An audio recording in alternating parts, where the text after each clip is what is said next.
ಸರ್ವೇಶ್ವರ, ಸಕಲೇಶ್ವರ, ಇಡೀ ಜಗತ್ತಿಗೆ ಒಬ್ಬನೇ ಆದಂಥ ಜಗದೀಶ್ವರನ ಸ್ಮರಿಸುತ್ತ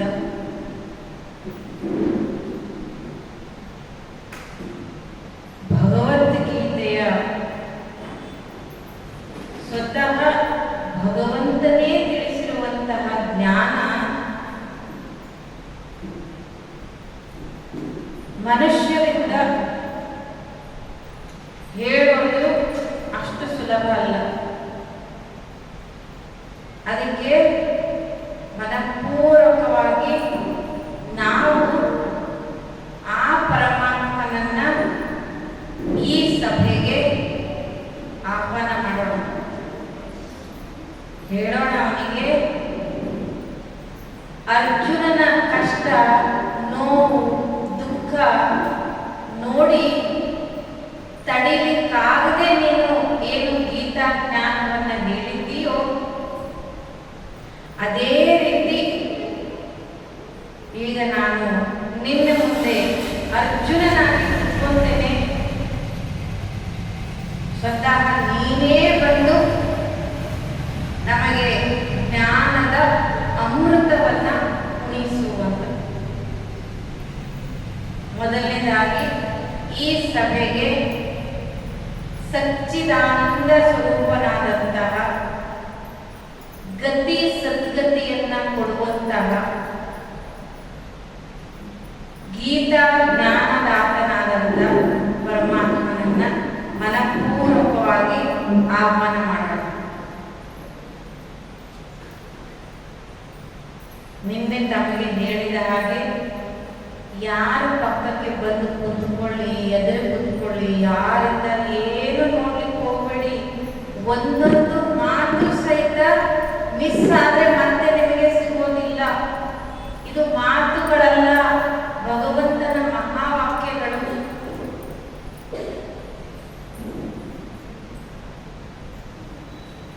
ಇಲ್ಲಿವರೆಗೆ ನಾವು ನೀವೆಲ್ಲ ಭಗವಂತ ತಿಳಿಸಿರುವಂತಹ ಆತ್ಮಜ್ಞಾನವನ್ನ ನಾವು ತಿಳ್ಕೊಂಡಿವಿ. ನಿನ್ನೆಯ ಪಾಠದಿಂದ ನಮಗೆ ಗೊತ್ತಾಯಿತು, ಈ ಚರ್ಮದ ದೇಹ ಇದು ನಾನಲ್ಲ.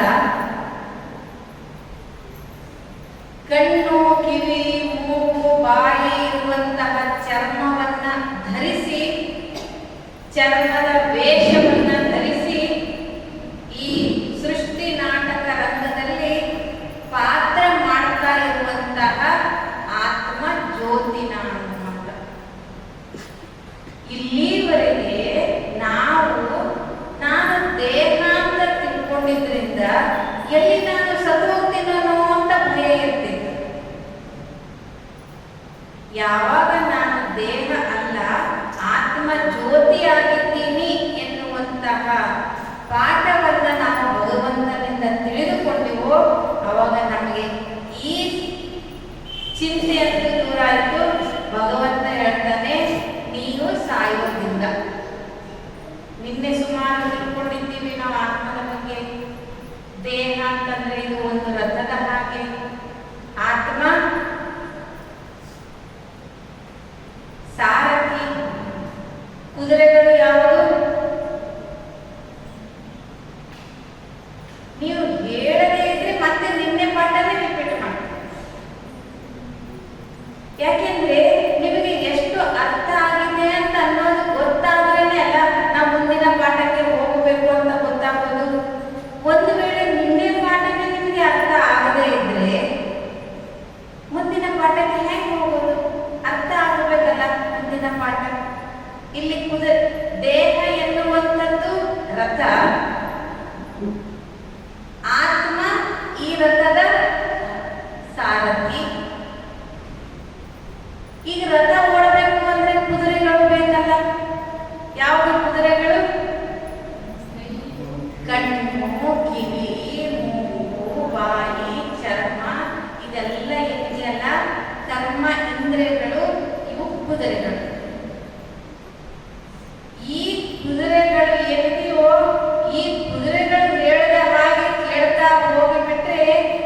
ರಥದ ಕೀಲೆ ಮುರಿದು ಹೋಗ್ತದೆ ಅಂತ ಹೇಳಿದ ಭಗವಂತ. ಈ ಕುದುರೆಗಳನ್ನ ಸರಿಯಾಗಿ ಕಂಟ್ರೋಲ್ ಅಲ್ಲಿ ಇಟ್ಟುಕೊಂಡು ದೇಹ ಎನ್ನುವಂತಹ ರಥವನ್ನ ಯಾರು ನಡೆಸ್ತಾರೋ ಅವರೇ ನಿಜವಾದಂತಹ ವೀರ ಧೀರ. ಇನ್ನು ಮುಂದಿನ ಪಾಠಕ್ಕೆ ಹೋಗೋಣಲ್ವಾ? ಆತ್ಮ ಜ್ಯೋತಿ ನಾವು ಅಮರರಾದಂತ ಅವಿನಾಶಿಯಾದಂತ ಯಾವುದರಿಂದಲೂ ನಾಶ ಆಗದೇ ಇರುವಂತಹ ಜ್ಯೋತಿಗಳು. ಈ ದೇಹ ನೀರಿನಲ್ಲಿ ನೆಂದು ಹೋಗ್ತದೆ, ಬೆಂಕಿಯಲ್ಲಿ ಸುಟ್ಟು ಹೋಗ್ತದೆ, ಬಿಸಿಲಿಗೆ ಒಣಗುತ್ತದೆ, ಅಸ್ತ್ರಶಸ್ತ್ರದಿಂದ ತುಂಡಾಗಿರುತ್ತದೆ.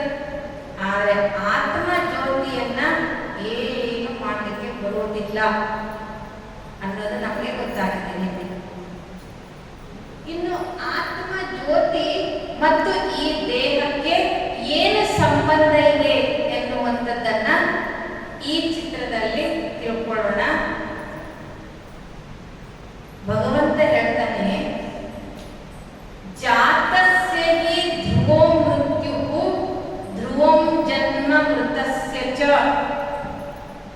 ತಸ್ಮಾದ ಪರಿಹಾರ್ಯರ್ಥೆ ನ ತ್ವಂ ಶೋಚಿತುಮರ್ಹಸಿ. ಯಾವ ರೀತಿ ಹಗಲಾದ ಮೇಲೆ ರಾತ್ರಿ ಬರ್ತದೆ, ರಾತ್ರಿ ಆದ್ಮೇಲೆ ಹಗಲು ಬರ್ತದೆ, ಹಗಲಾದ್ಮೇಲೆ ರಾತ್ರಿ ಬರಬಾರ್ದಾಗಿತ್ತು ಅಂತ ನಾವು ಯೋಚನೆ ಮಾಡೋದಿಲ್ಲ, ಯಾಕಾದ್ರೂ ಬಂತು ಈ ರಾತ್ರಿ ಅಂತ ಚಿಂತೆ ಮಾಡೋದಿಲ್ಲ. ಅದೇ ರೀತಿ ಬೇಸಿಗೆಗಾಲ ಮುಗಿದ ಮೇಲೆ ಮಳೆಗಾಲ ಬರ್ತದೆ, ಮಳೆಗಾಲ ಆದ್ಮೇಲೆ ಚಳಿಗಾಲ ಬರ್ತದೆ. ಯಾಕಪ್ಪ ಬೇಸಿಗೆ ಬಂತು ಅಂತ ನಾವು ಚಿಂತೆ ಮಾಡೋದಿಲ್ಲ, ಇದು ಬರಬಾರ್ದಿತ್ತು ಅಂತ ಯೋಚನೆ ಮಾಡೋದಿಲ್ಲ. ಯಾಕೆಂದ್ರೆ ನಮಗೆ ಗೊತ್ತಿದೆ ಬೇಸಿಗೆ ಆದ್ಮೇಲೆ ಮಳೆಗಾಲ ಬರ್ತದೆ, ಮಳೆಗಾಲ ಆದ್ಮೇಲೆ ಚಳಿಗಾಲ ಬರ್ತದೆ. ಈಗ ಮಳೆಗಾಲ ಬೇಸಿಗೆ ಮುಗಿತಾ ಇದೆ ಅಂತ ಇದ್ದ ಹಾಗೆನೆ ನಾವು ಮಳೆಗಾಲದ ತಯಾರಿ ಮಾಡ್ಕೊಳ್ತೀವಿ. ಒಂದು ವೇಳೆ ಮಳೆಗಾಲದ ತಯಾರಿ ಮಾಡಿಕೊಳ್ಳದೆ ಇದ್ರೆ ಪಟ್ಟಂತ ಅವಾಗಲೇ ಮಳೆ ಬಂದು ಬಿಟ್ರೆ ಬಹಳ ಕಷ್ಟ ಅನುಭವಿಸ್ಬೇಕಾಗ್ತದೆ. ಯಾರು ತಯಾರಿ ಮಾಡ್ಕೊಂಡಿರ್ತಾರೋ ಅವರು ಆರಾಮ ಇರ್ತಾರೆ, ತಯಾರಿ ಮಾಡ್ಕೊಳ್ಳದೆ ಇರುವಂತವರು ಕಷ್ಟ ಅನುಭವಿಸ್ಬೇಕಾಗ್ತದೆ. ಅದೇ ರೀತಿ ಭಗವಂತ ಹೇಳ್ತಾನೆ, ಯಾವ ರೀತಿ ಹಗಲು ರಾತ್ರಿ ತಿರುಗ್ತಾ ಇರುತ್ತೋ, ಯಾವ ರೀತಿ ಈ ಕಾಲಗಳ ಚಕ್ರ ತಿರುಗ್ತಾ ಇರುತ್ತೋ, ಅದೇ ರೀತಿ ಜನ್ಮ ಮರಣಗಳ ಚಕ್ರ ತಿರುಗ್ತಾ ಇರುತ್ತದೆ. ಜಾತಸ್ಯ ಹಿ ಧ್ರುವೋ ಮೃತ್ಯು ಧ್ರುವಂ ಜನ್ಮ ಮೃತಸ್ಯ ಚ. ಹುಟ್ಟಿದವನಿಗೆ ಸಾವು ನಿಶ್ಚಿತ, ಸತ್ತವನಿಗೆ ಹುಟ್ಟು ನಿಶ್ಚಿತ. ಹಗಲಾದ ಮೇಲೆ ರಾತ್ರಿ ಬರಲೇಬೇಕು, ರಾತ್ರಿ ಆದ ನಂತರ ಹಗಲು ಬರಲೇಬೇಕು. ಇದೇ ರೀತಿ ಹುಟ್ಟಿದವನು ಸಾವು ನಿಶ್ಚಿತ, ಸತ್ತಂತವನಿಗೆ ಹುಟ್ಟು ನಿಶ್ಚಿತ. ಇದು ಪರಿಹರಿಸಲಿಕ್ಕಾಗದೇ ಇರುವಂತಹ ವಿಷಯ.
ಸತ್ತು ಹೋದ್ರು ಅಂದ್ರೆ ಅರ್ಥ ಏನು? ಈ ಅಸತ್ಯವಾದಂತಹ ದೇಹದ ಒಳಗೆ ಸತ್ಯವಾಗಿರುವಂತ, ಅವಿನಾಶಿಯಾಗಿರುವಂತ, ಅಮರವಾಗಿರುವಂತ ಜ್ಯೋತಿ ಏನಿತ್ತು ಅದು ಹೋಯಿತು ಅಂತ. ಇದು ಅಸತ್ಯ ದೇಹ, ಸದಾ ಸತ್ಯ ಅಲ್ಲ ಇದು.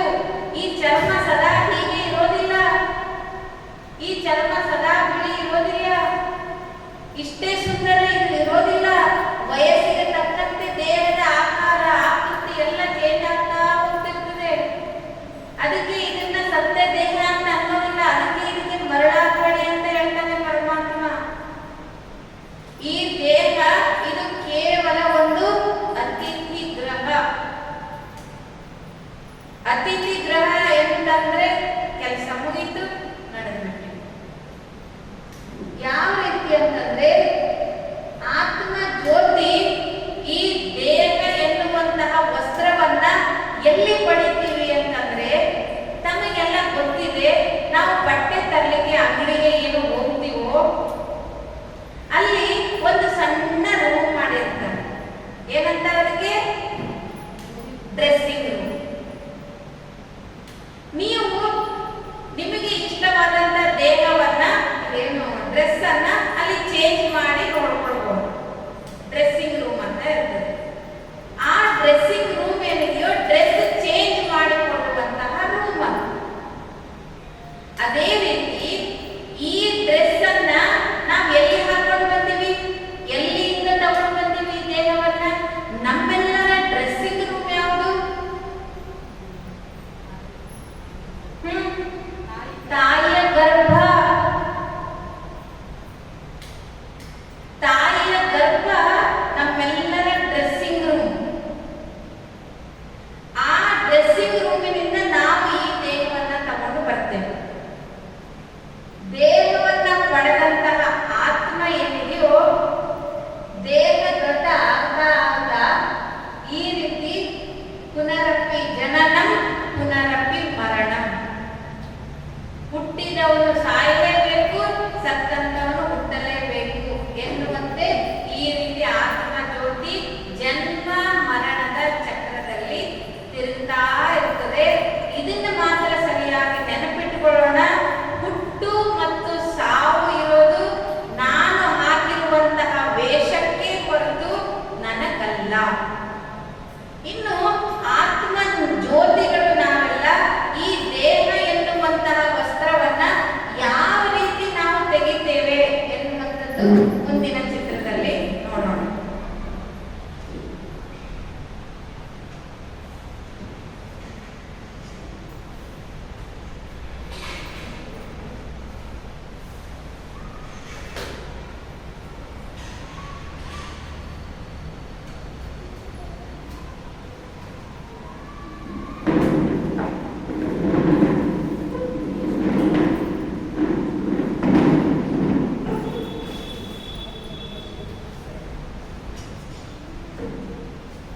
ಪರಮಾತ್ಮ ಹೇಳ್ತಾನೆ, ಯಾವ ರೀತಿ ನಾವು ಆತ್ಮಗಳು ದೇಹ ತ್ಯಾಗ ಮಾಡೋದು, ದೇಹವನ್ನ ಧರಿಸೋದು ಯಾವ ರೀತಿ ಮಾಡ್ತೀವಿ ಅಂತಂದ್ರೆ, ವಾಸಾಂಸಿ ಜೀರ್ಣಾನಿ ಯಥಾ ವಿಹಾಯ ನವಾನಿ ಗೃಹಣಾತಿ ನರೋಪರಾಣಿ ತಥಾ ಶರೀರಾಣಿ ವಿಹಾಯ ಜೀರ್ಣಾನಿ ಅನ್ಯಾನಿ ಸಂಯಾತಿ ನವಾನಿ ದೇಹಿ. ಹೊಸ ಡ್ರೆಸ್ ತಗೊಂಡು ಬಂದಿರ್ತೀವಿ ನಾವು ಅಂಗಡಿಯಿಂದ. ಯಾವ ರೀತಿ ನಾವು ಅಂಗಡಿಯಿಂದ ಬಟ್ಟೆ ತಗೊಂಡು ಬಂದಿರ್ತೀವೋ, ಒಂದು 2 ವರ್ಷ ಪ್ರತಿದಿನ ಹಾಕದವಾಗ ಆ ಡ್ರೆಸ್ ಅನ್ನ 2 ವರ್ಷದ ನಂತರ ಯಾವಾಗ ತಂದಂತ ರೀತಿಯಲ್ಲಿ ಇರ್ತೋ ಅದೇ ರೀತಿ ಇರುತ್ತಾ? ಇಲ್ಲ, ಹಳೆದಾಗಿರ್ತದೆ. ಕೆಲವೊಮ್ಮೆ ಹೊರದೇ ಹೋಗ್ಬಿಟ್ಟಿರ್ತದೆ. ಹರಿದು ಹೋಗ್ಬಿಟ್ರೆ ನಾವೇನ್ ಮಾಡ್ತೀವಿ? ಅಯ್ಯೋ ಹೊರದೇ ಬಿಟ್ಟಲ್ಲ ಅಂತ ತೆಗೆದು ಬಿಸಾಡೋದಿಲ್ಲ. ಸೂಜಿ ದಾರ ತಗೊಳ್ತೀವಿ, ತಗೊಂಡು ಎಲ್ಲಿ ಹಾಕಿರುತ್ತೋ ಅಲ್ಲಿ ಹೊಲಿತೀವಿ. ಒಂದು ವೇಳೆ ಸೂಜಿ ದಾರದಿಂದಲೂ ಕೆಲಸ ಆಗೋದಿಲ್ಲ ಅಂತ ಗೊತ್ತಾದಾಗ ಬೇರೆ ಬಟ್ಟೆ ತಗೊಳ್ತೀವಿ, ತೆಪ್ಪೆ ಹಚ್ಚಿ ಬಿಡ್ತೀವಿ. ತೆಪ್ಪೆ ಅದರಿಂದಲೂ ಕೆಲಸ ನಡೆಸ್ತೀವಿ. ಕೆಲವೊಂದು ಸಲ ಆ ಬಟ್ಟೆ ನಮಗೆ ಎಷ್ಟು ಪ್ರಿಯ ಆಗಿರ್ತದೆ ಅಂದ್ರೆ ಬಿಡ್ಲಿಕ್ಕೆ ಮನಸ್ಸಿಲ್ಲದೆ ಎಷ್ಟೋ ತೇಪೆಗಳನ್ನ ಹಚ್ಚಿ ಹಚ್ಚಿ ಅದರಿಂದ ಕೆಲಸ ನಡೆಸ್ತಿರ್ತೀವಿ. ಇದೇ ರೀತಿ ಈ ಪ್ರಪಂಚದಲ್ಲಿ ಪ್ರತಿಯೊಬ್ಬರಿಗೂ ಬಹಳ ಪ್ರಿಯ, ಎಲ್ಲರಿಗೂ ಅತೀ ಪ್ರಿಯವಾದಂಥದ್ದು, ಭಗವಂತನಿಗಿಂತಲೂ ಪ್ರಿಯವಾದಂಥದ್ದು ನಮ್ಗೆಲ್ಲರಿಗೂ ಯಾವುದು ಅಂದ್ರೆ ದೇಹ. ಈ ದೇಹಕ್ಕೆ ಸ್ವಲ್ಪ ಏನಾದ್ರೂ ಆಗ್ಲಿಕ್ಕಿಲ್ಲ, ತಕ್ಷಣನೇ ಡಾಕ್ಟರ್ ಹತ್ರ ಹೋಗಿಬಿಡ್ತೇವೆ.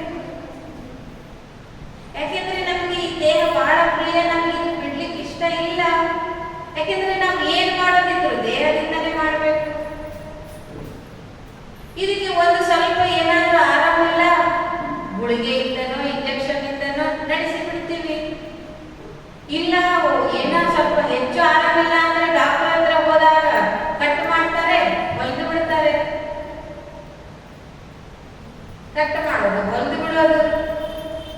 ಅದೇ ರೀತಿ ಒಂದು ವೇಳೆ ಅದರಿಂದಲೂ ಕೆಲಸ ನಡೆಯಲಿಲ್ಲ, ನಿಮಗೆಲ್ಲ ಗೊತ್ತಿರ್ಬೋದು, ಪ್ಲಾಸ್ಟಿಕ್ ಸರ್ಜರಿ ಎಲ್ಲ ನಡೀತದೆ ಈಗ. ಬೇರೆ ಕಡೆಯಿಂದ ಚರ್ಮವನ್ನ ತೆಗೆದು ಮತ್ತೊಂದು ಕಡೆಗೆ ಹಚ್ಚಿ ಕೆಲಸ ನಡೆಸಿ ಬಿಡ್ತಾರೆ. ಈ ರೀತಿ ಈ ದೇಹಕ್ಕೆ ಯಾವ್ದಾವುದೋ ರೀತಿಯಿಂದ ನಾವು ಸರಿ ಮಾಡ್ಕೊಂಡು ನಡೀತಾ ಇದ್ದೇವೆ. ಆದ್ರೂ ಇಷ್ಟು ಮಾಡಿದರೂ ಸಹಿತ ಈ ದೇಹ ಇನ್ನು ಉಪಯೋಗಕ್ಕೆ ಬರೋದಿಲ್ಲ. ಇದು ಧರಿಸಲಿಕ್ಕೆ ಯೋಗ್ಯ ಅಲ್ಲ ಅಂತ ಅಂದಾಗ ಅವಾಗ ನಾವು ಏನ್ ಮಾಡ್ತೇವೆ ಅಂತಂದ್ರೆ, ಯಾವ ರೀತಿ ಒಬ್ಬ ವ್ಯಕ್ತಿ ತಾನು ಧರಿಸಿರುವಂತ ಹಳೆಯ ಡ್ರೆಸ್ ಅನ್ನ ಬಿಟ್ಟು ತೆಗೆದು ಹೊಸ ಡ್ರೆಸ್ ಅನ್ನ ಧರಿಸ್ತಾನೋ, ಅದೇ ರೀತಿ ನಾವೆಲ್ಲ ಆತ್ಮ ಜ್ಯೋತಿಗಳು ಈ ದೇಹ ಎನ್ನುವಂತಹ ಬಟ್ಟೆ ಹಳೆದಾಯಿತು ಅಂತಂದ್ರೆ ಹಳೆಯ ಬಟ್ಟೆಯನ್ನ ಬಿಟ್ಟು ಹೊಸ ಬಟ್ಟೆಯನ್ನ ಧರಿಸ್ತೇವೆ.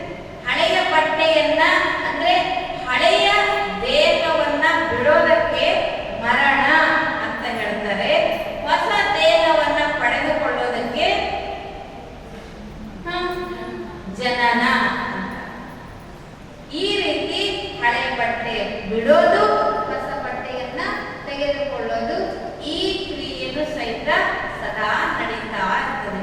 ಯಾವ ರೀತಿ ಹಾವು ತನ್ನ ಪೊರೆಯನ್ನು ಬಿಡುತ್ತೋ ಅದೇ ರೀತಿ ನಾವು ಆತ್ಮ ಜ್ಯೋತಿಗಳು ದೇಹ ಎನ್ನುವಂತಹ ಪೊರೆಯನ್ನ ಬಿಡ್ತೇವೆ.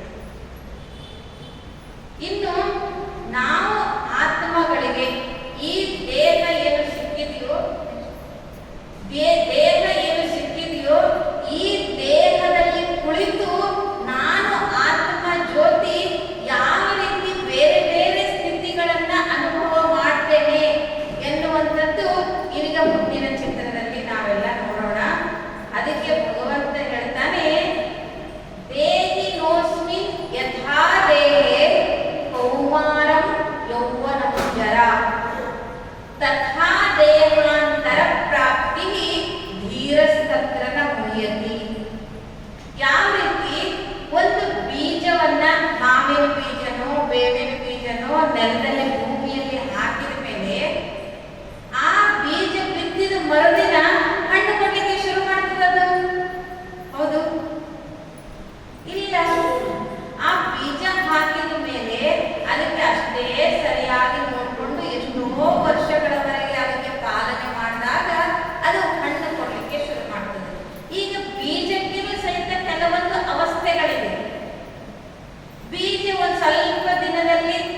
ಯಾವ ರೀತಿ ಇದ್ದಾರೆ, ಇವರ ವ್ಯವಹಾರ ಯಾವ ರೀತಿ ಇದೆ, ಇವರ ನೋಟ ಪ್ರತಿಯೊಂದು ಯಾವ ರೀತಿ ಇದೆ ಎನ್ನುವಂಥದ್ದು ಗೊತ್ತಾಗೋದು ಆತ್ಮ ದೇಹವನ್ನ ಧರಿಸಿದ ಮೇಲೆ. ನಾವು ಆತ್ಮಗಳು, ಆತ್ಮ ಜ್ಯೋತಿ ಈ ದೇಹವನ್ನ ಪಡೆದ ಮೇಲೆ ಇಷ್ಟು ಸ್ಥಿತಿಗಳನ್ನ ಅನುಭವಿಸ್ತೀವಿ ನಾವು. ಯಾವ ಸ್ಥಿತಿ ಅಂದ್ರೆ ಶೈಶವಾವಸ್ಥೆ, ನಂತರ ಪ್ರೌಢಾವಸ್ಥೆ, ಯೌವನಾವಸ್ಥೆ, ಪ್ರೌಢಾವಸ್ಥೆ, ವೃದ್ಧಾವಸ್ಥೆ, ಆಮೇಲೆ ಶವಾವಸ್ಥೆ. ಈ ರೀತಿ ಪ್ರತಿಯೊಂದು ಸ್ಥಿತಿಯನ್ನ ಆತ್ಮ ಈ ದೇಹದಲ್ಲಿ ಇದ್ದುಕೊಂಡು ಅನುಭವಿಸ್ತೀವಿ ನಾವು. ಸಣ್ಣ ಇದ್ದಾಗ ನಮ್ಮ ಗುಣಗಳೇ ಬೇರೆ ಇರ್ತವೆ, ಸ್ವಲ್ಪ ದೊಡ್ಡ ಆಗ್ತಾ ಆಗ್ತಾ ಆಲೋಚನೆಗಳೇ ಬೇರೆ ಬೇರೆ ಆಗಿರ್ತವೆ, ಪ್ರೌಢಾವಸ್ಥೆಗೆ ಬಂದಾಗ ಯೋಚನೆಗಳು ಚೇಂಜ್ ಆಗ್ತದೆ. ಈ ರೀತಿ ಪ್ರತಿಯೊಂದು ಸ್ಥಿತಿಯನ್ನ ಆತ್ಮ ಜ್ಯೋತಿ ಅನುಭವಿಸ್ತದೆ. ಆತ್ಮ ಜ್ಯೋತಿ ಪಡೆದಂತಹ ದೇಹ ಅದು ಚೇಂಜ್ ಆಗ್ತಾ ಆಗ್ತಾ ಪ್ರೌಢಾವಸ್ಥೆ, ವೃದ್ಧಾವಸ್ಥೆಗೆ ಬಂದ ಮೇಲೆ ಆತ್ಮ ಜ್ಯೋತಿ ಹಳೆಯ ದೇಹವನ್ನ ಬಿಟ್ಟು ಹೊಸ ದೇಹವನ್ನ ಪಡೆದುಕೊಳ್ಳುತ್ತದೆ. ಈಗ ಹಳೆಯ ದೇಹವನ್ನ ಬಿಟ್ಟು ಹೊಸ ದೇಹವನ್ನ ತೆಗೆದುಕೊಳ್ಳುತ್ತದೆ ಅಂತ ಅನ್ನುವಾಗ ನಿಮಗೆ ಯೋಚನೆ ಬರ್ಬೋದು, ಈಗ ನಾನು ದೇಹ ಬಿಟ್ಟ ನಂತರ ನಾನು ಮತ್ತೆ ಸ್ತ್ರೀ ದೇಹವನ್ನೇ ಪಡೆದುಕೊಳ್ತೀನೋ ಅಥವಾ ನಾನು ಆತ್ಮ ಪುರುಷ ದೇಹವನ್ನ ಪಡೆದುಕೊಳ್ತೀನೋ ಅಲ್ವಾ? ನಾನು ಈಗ ಈ ವೇಷ ಹಾಕೊಂಡಿದ್ದೀನಿ, ಸ್ತ್ರೀ ವೇಷ. ಈಗ ನೆಕ್ಸ್ಟ್ ನಾನು ದೇಹ ಬಿಟ್ರೆ ಯಾವ ವೇಷದಲ್ಲಿ ನಾನು ಪಾತ್ರ ಮಾಡಬೇಕಾಗಿ ಬರ್ತದೆ? ಸ್ತ್ರೀ ವೇಷ ಹಾಕ್ತೀನೋ ಅಥವಾ ಪುರುಷ ವೇಷ ಹಾಕ್ತೀನೋ ಎನ್ನುವಂತಹ ಪ್ರಶ್ನೆಗೆ ಪರಮಾತ್ಮ ಹೇಳ್ತಾನೆ, ಆತ್ಮ ಜ್ಯೋತಿಗಳಿಗೆ ಲಿಂಗ ಭೇದ ಇಲ್ಲ. ಆತ್ಮ ಜ್ಯೋತಿಗೆ ಲಿಂಗ ಭೇದ ಇಲ್ಲ. ಈ ಆತ್ಮ ಪುರುಷ, ಈ ಆತ್ಮ ಸ್ತ್ರೀ ಇಲ್ಲ. ನಿಮಗೆ ಗೊತ್ತಿರಬಹುದು, ಹಳೆಯ ಸಮಯದಲ್ಲಿ ನಾಟಕ ಮಾಡುವಾಗ ಗಂಡಸರೇ ಹೆಣ್ಣಿನ ವೇಷ ಹಾಕಿರ್ತಿದ್ರು. ಗೊತ್ತೇ ಆಗ್ತಿರ್ಲಿಲ್ಲ ಇವರು ಹುಡುಗನೋ ಹುಡುಗಿನೋ ಅಂತ ಗೊತ್ತೇ ಆಗದಿರುವ ಹಾಗೆ ಪಾತ್ರವನ್ನ ಅಭಿನಯ ಮಾಡ್ತಿದ್ರು. ಅದೇ ರೀತಿ ಆತ್ಮ ಜ್ಯೋತಿಗೆ ಲಿಂಗ ಭೇದ ಇಲ್ಲ. ನಾನು ಆತ್ಮ ಈ ದೇಹವನ್ನ ಬಿಟ್ಟ ನಂತರ ನಾನು ಗಂಡು ದೇಹವನ್ನು ಪ್ರವೇಶ ಮಾಡಬಹುದು, ಹೆಣ್ಣು ದೇಹವನ್ನು ಪ್ರವೇಶ ಮಾಡಬಹುದು.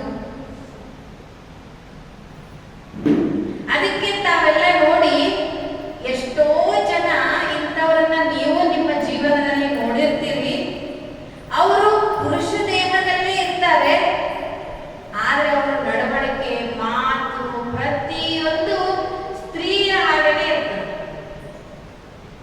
ಸಿಕ್ಕಿದ್ದಾರೆ ಯಾರಾದ್ರೂ ನಿಮ್ಗೆ ಇಂಥವರು?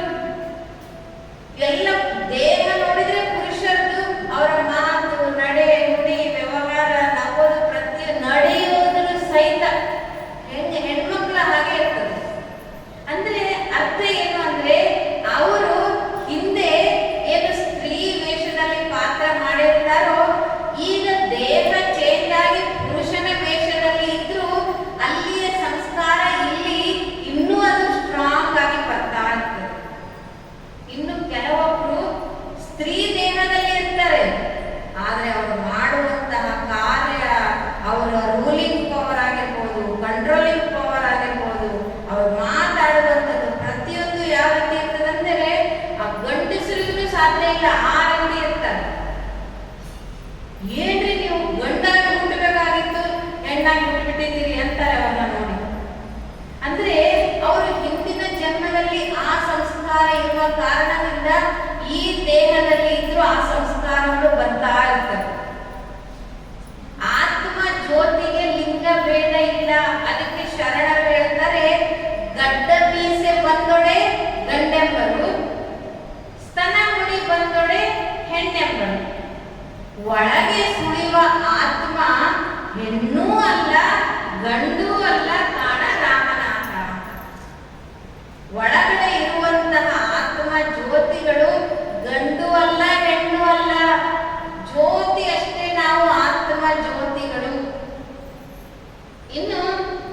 ನೆಕ್ಸ್ಟ್, ನಾವು ಆತ್ಮ ಜ್ಯೋತಿಯಲ್ಲಿ ಯಾವ ಯಾವ ಶಕ್ತಿ ಅಡಗಿರ್ತದೆ ಅನ್ನುವಂಥದ್ರ ಬಗ್ಗೆ ಪರಮಾತ್ಮ ಹೇಳ್ತಾನೆ. ಇಂದ್ರಿಯಾಣಿ ಪರಾಣ್ಯಾಹು ಇಂದ್ರಿಯೇಭ್ಯಃ ಪರಂ ಮನಃ ಮನಸಸ್ತು ಪರಾ ಬುದ್ಧಿಃ ಯಃ ಬುದ್ಧೇಃ ಪರತಸ್ತು ಸಹ. ಈ ದೇಹದಲ್ಲಿ ಎಲ್ಲಕ್ಕಿಂತ ಮುಖ್ಯವಾದವುಗಳು ಅಂದ್ರೆ ಪಂಚಕರ್ಮ ಇಂದ್ರಿಯಗಳು. ಕಣ್ಣು, ಕಿವಿ, ಮೂಗು, ಬಾಯಿ, ಚರ್ಮ, ಇದು ಏನಿದೆಯೋ ಈ ದೇಹದಲ್ಲಿರುವಂತ ಮುಖ್ಯವಾದಂತಹ ಅಂಗಗಳು. ಅದೇ ರೀತಿ ಆತ್ಮದ ಮುಖ್ಯ ಭಾಗಗಳು ಯಾವುವು ಅದಕ್ಕೆ ಪರಮಾತ್ಮ ಹೇಳ್ತಾನೆ. ಈ ದೇಹದಲ್ಲಿ ಮುಖ್ಯವಾಗಿರುವಂಥದ್ದು ಪಂಚ ಇಂದ್ರಿಯಗಳು, ಅದಕ್ಕಿಂತಲೂ ಶ್ರೇಷ್ಠವಾಗಿರುವಂಥದ್ದು ಮನಸ್ಸು, ಅದಕ್ಕಿಂತಲೂ ಶ್ರೇಷ್ಠವಾಗಿರುವಂಥದ್ದು ಬುದ್ಧಿ, ಬುದ್ಧಿಗಿಂತಲೂ ಶ್ರೇಷ್ಠವಾಗಿರುವಂಥವನು ಆತ್ಮ. ಅದೆಲ್ಲವನ್ನ ಮನಸ್ಸು ಬುದ್ಧಿಯನ್ನ ಕಂಟ್ರೋಲ್ ಮಾಡುವಂಥವನು ಆತ್ಮ. ಅದಕ್ಕೆ ಆತ್ಮ ಜ್ಯೋತಿ. ಮತ್ತೆ ನೀವು ಇಷ್ಟು ದೊಡ್ಡ ಇರ್ತದೆ ಆತ್ಮ ಅಂತ ತಿಳ್ಕೊಳ್ಬೇಡಿ. ಸಣ್ಣ ಆತ್ಮ ಜ್ಯೋತಿ ಒಂದ್ ವೇಳೆ ಅಷ್ಟೇ ಚಿತ್ರ ಮಾಡಿದ್ರೆ ನಿಮ್ಗೆಲ್ಲ ಎಲ್ಲಿ ಕಾಣಿಸ್ತಿತ್ತು? ಕಾಣಿಸೋದಿಲ್ಲ ಅಂತ ಹೇಳಿ ದೊಡ್ಡ ಚಿತ್ರ ಮಾಡಿದ್ದಾರಷ್ಟೇ. ಕಣ್ಣಿಗೆ ಕಾಣಿಸದೇ ಇರುವಂತಹ ಅತಿ ಸೂಕ್ಷ್ಮವಾದಂತಹ ಆತ್ಮ ಜ್ಯೋತಿಯಲ್ಲಿ ಏನಿರ್ತದೆ ಅಂದ್ರೆ ನೆನಪಿರ್ತದೆ. ನಾವು ಏನೇನು ಕೇಳ್ತೀವೋ, ಏನೇನು ಮಾತಾಡ್ತೀವೋ, ಯಾರ್ಯಾರಿಗೆ ಭೇಟಿಯಾಗ್ತೀವೋ, ಯಾರ್ಯಾರನ್ನ ಪರಿಚಯ ಮಾಡ್ಕೊಳ್ತೀವೋ, ಏನು ಓದ್ತೀವೋ, ಪ್ರತಿಯೊಂದು ಸಹ ಆತ್ಮದಲ್ಲಿ ರೆಕಾರ್ಡ್ ಆಗ್ತಾ ಇರ್ತದೆ. ಎಷ್ಟೋ ವರ್ಷಗಳ ನಂತರ ಕೆಲವೊಬ್ರು ಭೇಟಿಯಾಗಿರ್ತಾರೆ. ಎಷ್ಟೋ ವರ್ಷದ ನಂತರ ಭೇಟಿಯಾದಾಗ ಅವ್ರನ್ನ ನೋಡಿ ನಾವು ಯೋಚನೆ ಮಾಡ್ತೀವಿ, ಎಲ್ಲೋ ನೋಡಿದ್ದೆ ಇವ್ರನ್ನ, ಎಲ್ಲೋ ನೋಡಿದ್ದೆ, ಎಲ್ಲಿ ಎಲ್ಲಿ ಎಲ್ಲಿ ಎಲ್ಲಿ ಹಿಂದೆ ಹೋಗ್ತೀವಿ, ಎಲ್ಲಿ ನೋಡಿದ್ದೆ, ಹಾ ಇಂಥ ಕಡೆಗೆ ಇವರು ಭೇಟಿಯಾಗಿದ್ರು, ಇಂಥವ್ರು ಅಂತ ನೆನಪು ಬಂದು ಬಿಡ್ತದೆ. ಹಾಗಾದ್ರೆ ಆ ನೆನಪು ಎಲ್ಲಿ ಸ್ಟಾಪ್ ಆಗಿತ್ತು? ಆತ್ಮದಲ್ಲಿ. ನೆನಪಿನಲ್ಲಿ ಸ್ಟಾಪ್ ಆಗಿತ್ತದು. ಈ ರೀತಿ ನೆನಪು ಇರುವಂತದ್ದು ಆತ್ಮದಲ್ಲಿ, ದೇಹದಲ್ಲಿ ಇಲ್ಲ. ಮೆಮೊರಿ ಪವರ್ ದೇಹದಲ್ಲಿ ಇಲ್ಲ. ನಾವು ನೆನಪಿನ ಶಕ್ತಿ ಹೆಚ್ಚು ಮಾಡ್ಕೊಳ್ಬೇಕು ಅಂತ ಬದಾಮ್ ತಿಂತೀವಿ, ಇನ್ನೊಂದು ಏನೇನೋ ತಿಂತೀವಿ. ನೆನಪಿನ ಶಕ್ತಿ ಹೆಚ್ಚು ಮಾಡುವಂಥದ್ದು ಈ ಆಹಾರ ಅಲ್ಲ. ನೆನಪಿನ ಶಕ್ತಿ ಹೆಚ್ಚು ಮಾಡ್ಕೊಳ್ಬೇಕು ಅಂದ್ರೆ ಆತ್ಮದ ಪವರ್ ಅನ್ನ ಹೆಚ್ಚು ಮಾಡ್ಕೊಳ್ಬೇಕು. ಅದಕ್ಕೆ ನೆನಪಿನ ಶಕ್ತಿ ಇರುವಂತದ್ದು ಆತ್ಮ ಜ್ಯೋತಿಯಲ್ಲಿ. ಆನಂದ ಆತ್ಮಕ್ಕೆ ಆಗೋದು. ಫುಲ್ ಸೆಕೆಯಲ್ಲಿ ಬಂದಿವಿ, ಬಂದು ಕೂಲರ್ ಎದುರಿಗೆ ಕುಂತ್ಕೊಂಡಿವಿ, ಅಂತ ಅನ್ನಿಸ್ತದೆ, ಆನಂದ ಆಗ್ತದೆ. ಯಾರಿಗೆ? ಆತ್ಮಕ್ಕೆ. ನಮಗೆ ಜಾಮೂನ್ ಅಂದ್ರೆ ಬಹಳ ಇಷ್ಟ. ನಾವು ಎಷ್ಟೋ ದಿನದಿಂದ ಜಾಮೂನ್ ತಿಂದೇ ಇಲ್ಲ. ನಾವು ಅಂದುಕೊಂಡೇ ಇಲ್ಲ ಇವತ್ತು ಆ ಒಂದು ಯೋಗ ಬರ್ತದೆ ಅಂತ. ಮುಂದೆ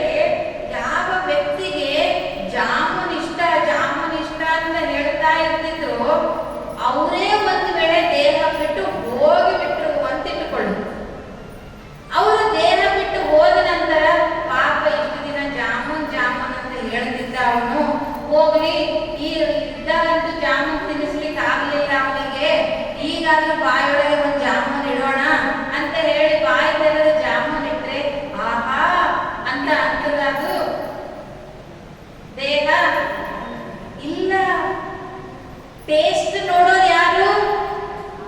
ಆತ್ಮ. ಯಾವುದ್ರ ಮೂಲಕ? ನಾಲಿಗೆಯ ಮೂಲಕ. ನಾಲಿಗೆಯ ಮೂಲಕ ಟೇಸ್ಟ್ ನೋಡುವಂಥದ್ದು ಆತ್ಮ. ದುಃಖ ಆಗೋದು ಆತ್ಮಕ್ಕೆ. ನೀರು ಬರೋದು ಕಣ್ಣಿಂದ ಆಗಿರ್ಬೋದು, ಆದ್ರೆ ದುಃಖಿಸೋದು ಯಾರು? ಆತ್ಮ. ಕಣ್ಣಲ್ಲ ದುಃಖಿಸೋದು. ಆತ್ಮಕ್ಕೆ ಬಹಳ ನೋವಾದಾಗ ಕಣ್ಣಿಂದ ನೀರು ಕಣ್ಣಿಂದ ಬರ್ತದೆ, ಆದ್ರೆ ನೋವಾಗಿರೋದು ಯಾರಿಗೆ? ಆತ್ಮಕ್ಕೆ. ಅದಕ್ಕೆ ಹೇಳ್ತಾರೆ ಏನಂದ್ರೆ, ನನ್ನ ಮನಸ್ಸಿಗೆ ಬೇಜಾರಾಗಿಬಿಡುತ್ತೆ, ಬಹಳ ನೋವಾಗಿಬಿಡುತ್ತೆ. ಕಣ್ಣಿಗೆ ನೋವಾಯ್ತು ಹೇಳೋದಿಲ್ಲ, ಮನಸ್ಸಿಗೆ ಬಹಳ ನೋವಾಗ್ತದೆ, ಮನಸ್ಸಿಗೆ ದುಃಖ ಆಗಿಬಿಡುತ್ತೆ. ಈ ರೀತಿ ದುಃಖ ಆಗುವಂಥದ್ದು ಆತ್ಮಕ್ಕೆ. ನಂತರ ಸುಷುಪ್ತಿ, ನಿದ್ರಾವಸ್ಥೆಯ ಆನಂದವನ್ನ ತಗೊಳ್ಳೋದು ಆತ್ಮ ಜ್ಯೋತಿ. ಕೆಲವೊಮ್ಮೆ ಎಷ್ಟು ಹೊತ್ತು ಮಲಗಿದ್ರು ಆನಂದ ಆಗದೆ ಇರುವಂಥದ್ದು. ಒಂದು 10-15 ನಿಮಿಷ ಮಲಗಿರ್ತೀವಿ, ಅಷ್ಟರಲ್ಲೇ ಫ್ರೆಶ್ ಆಗಿಬಿಟ್ಟಿರ್ತೀವಿ. ಅಷ್ಟು ಆ ಸುಷುಪ್ತಿಯ ಆನಂದವನ್ನ ಸವಿಯುವಂಥದ್ದು ಆತ್ಮ ಜ್ಯೋತಿ. ಕನಸು ಬೀಳೋದು ಯಾರಿಗೆ? ಆತ್ಮಕ್ಕೆ. ಆಮೇಲೆ ಜಾಗೃತಾವಸ್ಥೆಯಲ್ಲಿ ಇರುವಂಥದ್ದು ಆತ್ಮ ಜ್ಯೋತಿ. ಆತ್ಮ ಜ್ಯೋತಿಯಲ್ಲಿ ಮನಸ್ಸು, ಬುದ್ಧಿ ಮತ್ತು ಸಂಸ್ಕಾರ ಎನ್ನುವಂತ 3 ಶಕ್ತಿಗಳು ಇರ್ತವೆ. ಸರಿ ತಿಳ್ಕೊಳ್ಳಿ. ಮನಸ್ಸು, ಬುದ್ಧಿ, ಸಂಸ್ಕಾರ, ಈ ಪ್ರಮುಖವಾದಂತ 3 ಶಕ್ತಿಗಳು ಆತ್ಮದಲ್ಲಿ ಇರ್ತವೆ.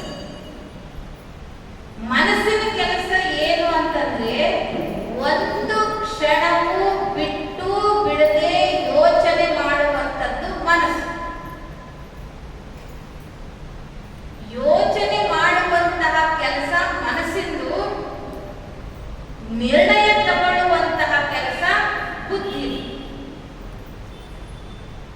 ಮನಸ್ಸು ಏನೇನೋ ಯೋಚನೆ ಮಾಡ್ತದೆ, ಕೆಟ್ಟದನ್ನೋ ಯೋಚನೆ ಮಾಡ್ತದೆ, ಒಳ್ಳೆಯದನ್ನೋ ಯೋಚನೆ ಮಾಡ್ತದೆ.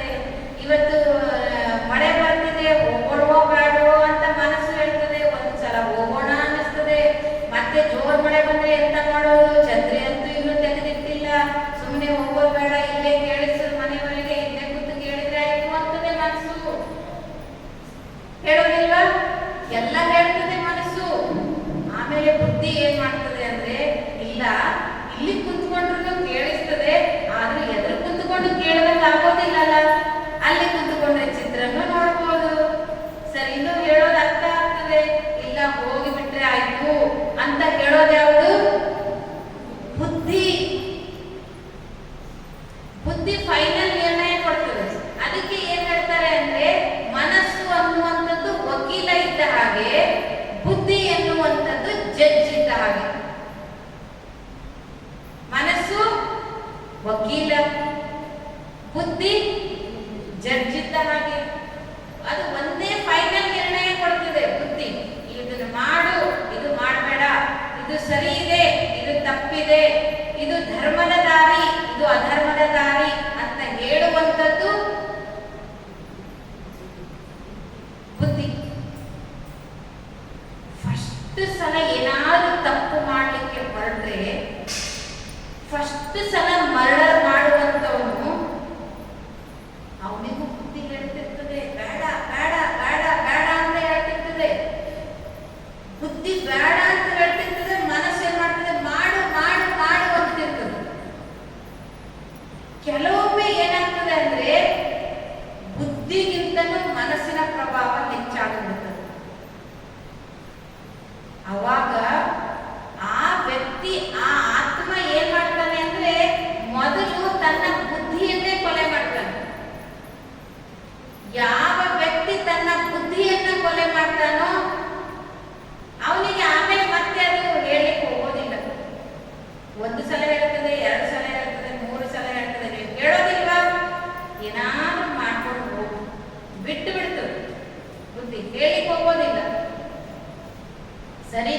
ಜಾಗ ಯಾವ್ದಂತ ಗೊತ್ತೂ ಆಗೋದಿಲ್ಲ. ಆಮೇಲೆ ಆ ರೀತಿ ಬುದ್ಧಿ ಹೋಗಿ ಸತ್ತೋಗ್ಬಿಡುತ್ತೆ. ಅದಕ್ಕೆ ಹೇಳ್ತಾರೆ ಮನಸ್ಸಿನ ಮಾತನ್ನ ಕೇಳಬೇಕು, ಬುದ್ಧಿಯ ಮಾತನ್ನ ಕೇಳಬೇಕು. ಅದಕ್ಕೆ ಹೇಳ್ತಾರೆ ಬುದ್ಧಿಗಿದ್ದಿ ಇದೆಯೋ ಇಲ್ಲ ನಿನಗೆ, ಏನ್ ಮಾರ್ಕೊಂಡು ಬಂದಿದೀಯೋ ಏನ ಬುದ್ಧಿನ ಅಂತ. ಬುದ್ಧಿಯನ್ನ ಸ್ವಚ್ಛವಾಗಿ ಇಟ್ಟುಕೊಳ್ಳೋದು ನಮ್ಮೆಲ್ಲರ ಪರಮ ಕರ್ತವ್ಯ. ಈ ಬುದ್ಧಿಗೆ ಇನ್ನೊಂದು ಅರ್ಥದಲ್ಲಿ ಏನ್ ಹೇಳ್ತಾರೆ ಅಂದ್ರೆ ಜ್ಞಾನದ ನೇತ್ರ, ಡಿವೈನ್ ಇನ್ಸೈಟ್. ಮೂರನೆಯ ನೇತ್ರ ಜ್ಞಾನದ ನೇತ್ರ ಅಂತಾರೆ. ಯಾವುದಕ್ಕೆ? ಬುದ್ಧಿಗೆ. ಈಗ ನೀವೆಲ್ಲ ಇಲ್ಲಿ ಕೂತ್ಕೊಂಡಿದ್ದೀರಿ, ನೀವೆಲ್ಲ ಇಲ್ಲೇ ನೋಡ್ತಿದ್ದೀರಿ. ನೀವೆಲ್ಲ ಇಲ್ಲೇ ನೋಡ್ತಿದ್ರು ಸಹಿತ ನಿಮಗೆಲ್ಲ ಒಂದು ಡೈರೆಕ್ಷನ್ ಕೊಡ್ತೇನೆ. ಇಲ್ಲಿ ಕುಂತ್ಕೊಂಡೆ ನೀವು ಈ ಹಾಲಿಂದ ಹೊರಗಡೆ ಹೋಗಿ, ಹೊರಗಡೆ ಹೋಗಿ ಎಲ್ಲೆಲ್ಲಿ ಚಪ್ಪಲ್ ಬಿಟ್ಟಿದ್ದೀರೋ ಅಂತ ಒಂದ್ಸಲ ನೋಡ್ಕೊಳ್ಳಿ. ನಿಮ್ಮ ಚಪ್ಪಲನ್ನ ನೀವೇ ಹಾಕೊಳ್ಳಿ. ಹಾಕೊಂಡು ಸೀದಾ ಈ ದೇವಸ್ಥಾನದ ಹೊರಗಿನ ಗೇಟಿನವರೆಗೆ ಹೋಗಿ, ಅಲ್ಲಿಂದ ನೀವು ನಿಧಾನಕ್ಕೆ ನಡ್ಕೊಂಡು ನಿಮ್ಮ ಮನೆಯವರೆಗೆ ಹೋಗಿ. ನಿಮ್ಮ ಮನೆಗೆ ಹೋಗಿ ಎಲ್ಲಿ ಚಪ್ಪಲ್ ಬಿಡುವಂತ ಜಾಗ ಇದೆಯೋ ಅಲ್ಲಿ ಚಪ್ಪಲ್ ಬಿಟ್ಟು ಬಿಡಿ. ಚಪ್ಪಲ್ ಬಿಟ್ಟು ನಿಮಗೆ ನೀರಡಿಕೆ ಆಗಿದೆ, ಅದಕ್ಕೆ ಸೀದಾ ನೀರು ಎಲ್ಲಿದೆಯೋ ಆ ಕೋಣೆಗೆ ಹೋಗಿ ಅಲ್ಲಿ ಲೋಟದಲ್ಲಿ ನೀರು ಹಾಕೊಂಡು ನೀರು ಕುಡೀರಿ. ನೀರು ಕುಡಿತಾ ಕುಡಿತಾ ಆನಂದ ಆಗುತ್ತದೆ. ನೀರು ಕುಡಿದು ಮತ್ತೆ ಯಾವ ರೀತಿ ಹೋಗಿದ್ರೋ ಅದೇ ದಾರಿಯಿಂದ ವಾಪಸ್ ಬಂದು ಇಲ್ಲಿ ಕುಂತುಕೊಳ್ಳಿ. ಹೋಗಿ ಬಂದ್ರ ಮನೆ ಕಾಣಿಸ್ತಾ, ನೀರಿನ ಪಾತ್ರೆ ಕಾಣಿಸ್ತಾ, ಎಲ್ಲ ಕಾಣಿಸ್ತಾ. ಈಗ ನೋಡಿ ನೀವು ಇಲ್ಲೇ ಕುತ್ಕೊಂಡಿದ್ದೀರಿ, ಇಲ್ಲೇ ಕಣ್ಣು ನೋಡ್ತಿದೆ. ಕಣ್ಣು ನಿಮ್ಮದು ಇಲ್ಲೇ ನೋಡ್ತಿದ್ರು, ಮತ್ತೆ ಇನ್ಯಾವ ಕಣ್ಣಿನಿಂದ ನೀವು ನಿಮ್ಮ ಮನೆಯನ್ನ ನೋಡಿದ್ರಿ? ಬುದ್ಧಿಯ ನೇತ್ರದಿಂದ. ಬುದ್ಧಿಗೆ ಜ್ಞಾನದ ನೇತ್ರ ಅಂತ ಹೇಳಲಾಗ್ತದೆ, ಮೂರನೆಯ ಕಣ್ಣು ಅಂತ ಹೇಳಲಾಗ್ತದೆ. ಅದಕ್ಕೆ ಭಗವಂತ ಹೇಳ್ತಾನೆ, ಮಕ್ಕಳೇ ನಾನು ನಿಮಗೆ ಮೂರನೇ ಕಣ್ಣು ಕೊಡ್ತೀನಿ. ಆ ಮೂರನೇ ಕಣ್ಣಿನಿಂದ ನಿಮ್ಮನ್ನ ನೀವು ನೋಡ್ಕೊಳ್ಳಿ, ಅದೇ ಕಣ್ಣಿನಿಂದ ನೀವು ನನ್ನ ನೋಡ್ಲಿಕ್ಕಾಗ್ತದೆ. ಈ ಚರ್ಮದ ಕಣ್ಣು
ಇದು ಇದು ಇದು ಇದು ಇದು ಆಕಳ ಏನು ಕುಡಿಯುತ್ತದೆ?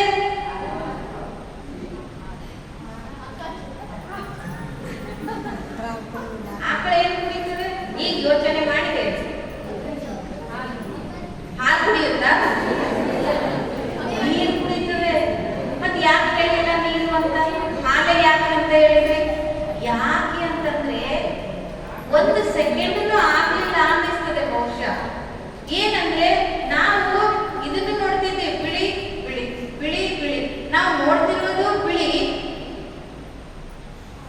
ಯೋಚನೆ ಮಾಡ್ತಿರೋದು ಬಿಳಿ, ಕಣ್ಣಿಂದ ಕಾಣ್ತಿರುವಂತದ್ದು ಬಿಳಿ ಆಗಿರೋ ಕಾರಣ ನಮ್ಮ ಬಾಯಿಂದ ಪಟ್ ಅಂತ ಬಂದಿರುವಂತದ್ದು ಹಾಲಿ, ನೀರು ಬರೋದೇ ಇಲ್ಲ. ಅಂದ್ರೆ ಇಲ್ಲಿ ರೆಕಾರ್ಡ್ ಒಂದ್ ಸೆಕೆಂಡ್ ರೆಕಾರ್ಡ್ ಆಗಿರೋದ್ರಿಂದ ಬಾಯಿಂದ ಈ ರೀತಿ ಬಂದು ಬಿಡ್ತು. ಅದಕ್ಕೆ ಭಗವಂತ ಹೇಳ್ತಾನೆ, ಸತ್ಸಂಗ ಎನ್ನುವಂಥದ್ದು ಜೀವನದಲ್ಲಿ ಎಷ್ಟು ಅವಶ್ಯಕತೆ ಇದೆ ಅಂತಂದ್ರೆ, ಈ ದೇಹಕ್ಕೆ ಊಟ ಎಷ್ಟು ಅವಶ್ಯಕತೆ ಇದೆಯೋ ಅಷ್ಟೇ ಅವಶ್ಯಕತೆ ಇದೆ ಸತ್ಸಂಗಕ್ಕೆ. ಈ ದೇಹಕ್ಕೆ ನಾವು ಸರಿಯಾಗಿ ಟೈಮಿಗೆ ಸರಿಯಾಗಿ 3 ಹೊತ್ತು ಊಟ ಕೊಡ್ತೀವಿ, 1 ಹೊತ್ತು ಚಹಾ ಕೊಟ್ಟಿಲ್ಲ ಅಂದ್ರೆ ತಲೆನೋವು ಶುರು ಆಗಿಬಿಡುತ್ತದೆ. ಅಷ್ಟು ನಾವು ಕಾಳಜಿ ತಗೊಂತೀವಿ ದೇಹಕ್ಕೆ. ಇಷ್ಟು ಸುಂದರವಾದಂತ, ಇಷ್ಟು ಒಳ್ಳೆಯ ಕಾರಿನಲ್ಲಿ ಭಗವಂತ ಕೊಟ್ಟಂತ ದೇಹದಲ್ಲಿ ಒಂದು ಸಂಸ್ಕಾರ ಇಲ್ಲದೆ ಇರುವಂತ, ಸಂಸ್ಕಾರ ಕೊಡ್ಲಿಲ್ಲ ಅಂತಂದ್ರೆ ಯಾವ ರೀತಿ ಒಳ್ಳೆ ಹೊಸ ಕಾರಿನಲ್ಲಿ ಹುಡುಗ ಡ್ರೈವರ್ನ ಕೂಡಿಸಿಬಿಟ್ರೆ ಅಲ್ವಾ, ಎಲ್ಲೆಲ್ಲೋ ತಗೊಂಡೋಗಿ ಆಕ್ಸಿಡೆಂಟ್ ಮಾಡ್ಕೊಂಡು ಬಂದ್ಬಿಡ್ತಾನ. ಅದೇ ರೀತಿಯಾಗಿದೆ ಇವತ್ತು ಇಂಥ ಸುಂದರ ವಾಹನ ಭಗವಂತ ಕೊಟ್ಟಿದ್ದಾನೆ. ಇದಕ್ಕೆ ನಾವು ಪೆಟ್ರೋಲ್ ಹಾಕೋದು ಮರೆಯೋದಿಲ್ಲ.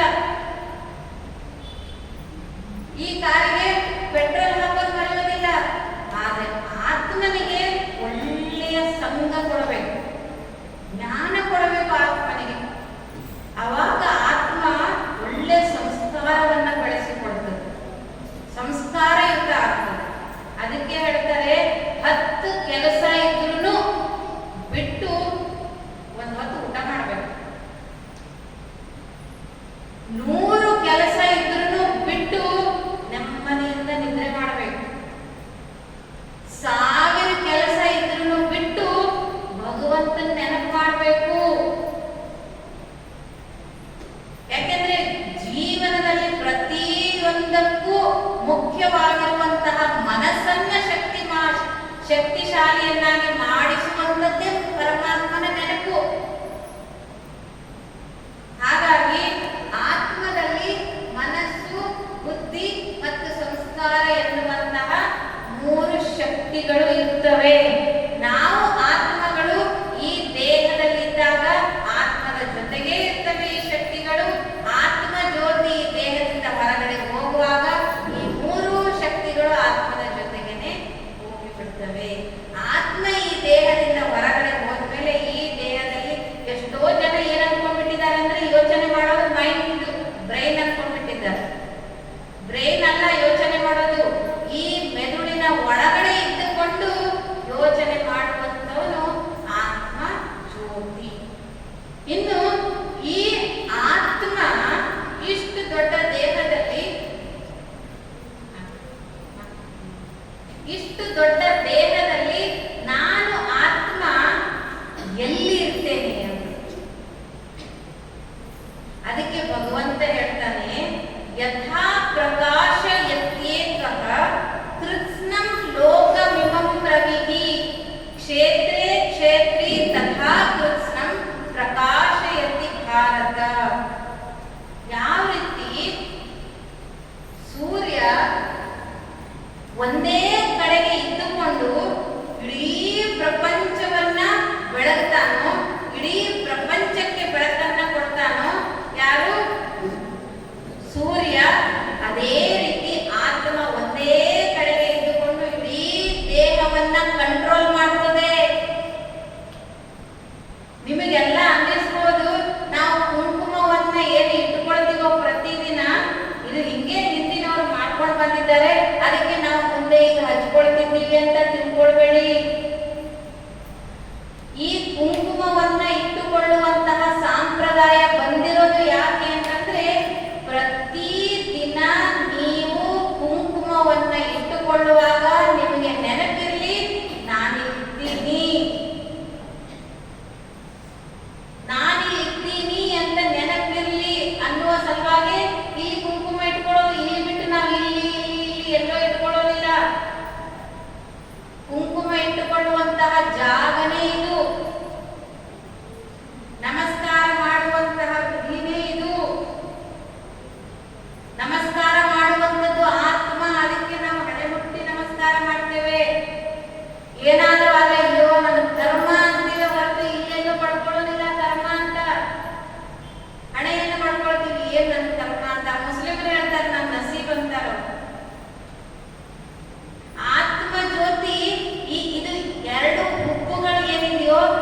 ಮುಂದಿನ ಮೆದುಳು ಮತ್ತೆ ಹಿಂದಿನ ಮೆದುಳು. ಇದು ಎರಡರ ಮಧ್ಯ ಭಾಗದಲ್ಲಿ ಒಳಗೆ ಹೈಪೋಥಾಲಮಸ್ ಅಂತ ಒಂದು ಗ್ರಂಥಿ ಇರ್ತದೆ. ಆ ಗ್ರಂಥಿಯ ಕೆಳಗಡೆ ಆತ್ಮ ಜ್ಯೋತಿ ನಕ್ಷತ್ರದ ಹಾಗೆ ಹೊಳಿತಾ ಇರ್ತದೆ. ಆತ್ಮ ನಕ್ಷತ್ರದ ಹಾಗೆ ಹೊಳಿತಾ ಇರ್ತದೆ. ಅದಕ್ಕೆ ಹೇಳ್ತಾರೆ, ಅದಕ್ಕೆ ಭಗವಂತ ಏನ್ ಹೇಳ್ತಾನೆ ಅಂದ್ರೆ, ಸ್ಪರ್ಶಾಂ ಕೃತ್ವಾ ಬಹಿರ್ಭಾಗ್ಯಾಂ ಚಕ್ಷುಶ್ಚೈವಾಂತರೇ ಭ್ರೂಃ ಪ್ರಾಣಾಪಾನಂ ಸಮೋ ಕೃತ್ವಾ ನಾಸಾಭ್ಯಂತರಚಾರಿಣೌ ಯತೇಂದ್ರಿಯ ಮನೋಬುದ್ಧಿಃ ಮುನಿರ್ಮೋಕ್ಷ ಪರಾಯಣಃ ವಿಗತೇಚ್ಛಾ ಭಯಕ್ರೋಧೋ ಯಃ ಸದಾ ಮುಕ್ತ ಏವ ಸಹ. ಭಗವಂತ ಹೇಳ್ತಾನೆ, ನೀವು ಈ ಎರಡು ಗುಂಪುಗಳ ನಡುವೆ ನಿಮ್ಮ ಮನಸ್ಸನ್ನ ಏಕಾಗ್ರವಾಗಿ ಇಟ್ಟುಕೊಂಡು ನಾನು ಆತ್ಮ ಅಂತ ನೀವು ನೆನಪು ಮಾಡಿದ್ದೇ ಆದಲ್ಲಿ ಭಯ, ಕ್ರೋಧ, ಚಿಂತೆ ಇದೆಲ್ಲದರಿಂದ ಮುಕ್ತರಾಗಿ ನೀವು ಆತ್ಮಗಳು ಅತೀ ಆನಂದದ, ಅತೀ ಶಾಂತಿಯ, ಅತೀ ಸುಖದ ಅನುಭವವನ್ನ ಮಾಡಲಿಕ್ಕೆ ಸಾಧ್ಯ ಆಗ್ತದೆ. ಈ ಚರ್ಮದ ಭಾವನೆಯನ್ನ ಬಿಡಿ. ಎಲ್ಲಿವರೆಗೂ ಚರ್ಮದ ಅಭಿಮಾನ ಹೋಗೋದಿಲ್ವೋ ಅಲ್ಲಿವರೆಗೂ ನಿಮಗೆ ನಿಮ್ಮ ದರ್ಶನನೂ ಆಗೋದಿಲ್ಲ, ಅವನ ದರ್ಶನನೂ ಆಗೋದಿಲ್ಲ. ಅದಕ್ಕೆ ನೋಡಿ, ನಾವು ಯಾವುದೇ ದೇವಸ್ಥಾನಕ್ಕೆ ಹೋದ್ರೂ ಚರ್ಮದ ವಸ್ತುಗಳನ್ನ ಹೊರಗಡೆ ಇಟ್ಟು ಬರ್ತೀವಿ. ನಾವು ಚರ್ಮದ ವಸ್ತುಗಳನ್ನ ಭಗವಂತನ ಹತ್ರ ತರೋದಿಲ್ಲ. ಯಾಕೆಂದ್ರೆ ಚರ್ಮದ ವಸ್ತುಗಳನ್ನ ಜೊತೆಗಿಟ್ಟುಕೊಂಡ್ರೆ ಭಗವಂತನ ದರ್ಶನ ಆಗೋದಿಲ್ಲ. ಭಗವಂತ ಹೇಳ್ತಾನೆ, ಮಕ್ಕಳೇ, ನೀವು ಆ ಚರ್ಮನ ಹೊರಗಡೆ ಇಟ್ಟು ಬಂದಿದ್ದೀರಿ, ಆದ್ರೆ ಈ ಚರ್ಮದ ಅಭಿಮಾನ ಎಷ್ಟಿದೆ ನಿಮಗೆ? ಈ ಚರ್ಮದ ಅಭಿಮಾನ ಬಿಟ್ಟು ನಾನು ಆತ್ಮ ಜ್ಯೋತಿ ಎನ್ನುವಂತಹ ನೆನಪಿನಿಂದ ನೀವು ನನ್ನ ಹತ್ರ ಬಂದು, ಆಗ ಮಾತ್ರ ನಿಮಗೆ ಪ್ರತಿಯೊಂದು ಭಗವಂತನಿಂದ ಸಿಗಲಿಕ್ಕೆ ಸಾಧ್ಯ ಇದೆ. ಹಾಗಾಗಿ ಇನ್ನು ನಾಳೆ ನಾವೆಲ್ಲ ಆತ್ಮದ ನಿಜವಾದ ಗುಣಗಳು ಯಾವುದು, ಸುಖ, ಶಾಂತಿ, ಆನಂದ, ಇವೆಲ್ಲ ಎಲ್ಲಿಂದ ನಾನು ತಂದುಕೊಳ್ಳೋದು, ಆತ್ಮದ ನಿಜವಾದ ಧರ್ಮ ಯಾವುದು, ಪರಧರ್ಮ ಅಂತಂದ್ರೆ ಯಾವುದು. ನಾವು ಎಷ್ಟೋ ಸಲ ಈ ರೀತಿ ಯೋಚನೆ ಮಾಡ್ತೇವೆ, ಯಾಕೆ ನೀನು ಗಂಟು ಬಿದ್ದೆ ನನಗೆ ಅಂತ. ನೀನೇ ಗಂಟು ಯಾಕೆ ಬಿದ್ದೆ ನನಗೆ? ಯಾರ್ಯಾರಿಗೋ ಎಷ್ಟು ಒಳ್ಳೆಯವರು ಸಿಕ್ಕಿರ್ತಾರೆ, ಇಂಥವನೇ ಯಾಕಪ್ಪ ನನ್ನ ಹೊಟ್ಟೆಯೊಳಗೆ ಹುಟ್ಟಿದ, ಇಂಥವನೇ ಯಾಕೆ ನನ್ನ ಗಂಟು ಬಿದ್ದ, ಇಂಥವರೇ ಯಾಕೆ ನನ್ನ ಸಂಬಂಧಿಕರಾದರು, ಇದೇ ರೀತಿ ನನಗೆ ಯಾಕೆ ಸಮಸ್ಯೆ ಬರ್ತಿದೆ, ಯಾಕೆ ಇಷ್ಟು ಕಷ್ಟಗಳು ನನಗೆ ಅನುಭವಿಸಬೇಕಾಗಿ ಬಂದಿದೆ. ಇವೆಲ್ಲ ಸಮಸ್ಯೆಗಳಿಗೆ ನಾಳೆ ನಾವು ಭಗವಂತ ಹೇಳುವಂತಹ ಮುಂದಿನ ಜ್ಞಾನವನ್ನ ಸವಿಸ್ತಾರವಾಗಿ ತಿಳಿದುಕೊಳ್ಳೋಣ.